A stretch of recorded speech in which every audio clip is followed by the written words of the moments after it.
So for me, when I think his name, Officer Chavin, I believe was his name for George Floyd. Yep. When the prosecutor got up and he said in his closing remarks, he said, no matter what else happened, whether George Floyd was using drugs or not, whether he was actively high or not, whether he didn't want to get into the vehicle or not, whether he didn't want to lay down on the ground or not, whether he was on the ground being lawfully or unlawfully detained or not.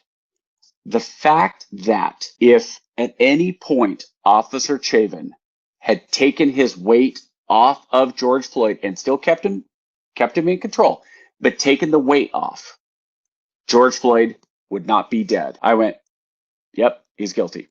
Yeah. Involuntary, I don't agree with the I didn't agree with the murder charge, but involuntary manslaughter, absolutely. And so a situation like this, and I try to have empathy.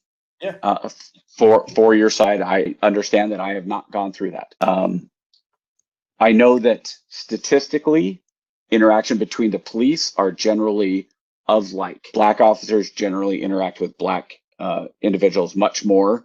White officers interact with white individuals much more. That's same for Latino. That's same for Asian, whatever, depending on which community.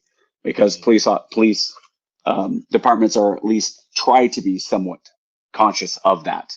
That if you see somebody who looks like you, you're more likely to have that pause.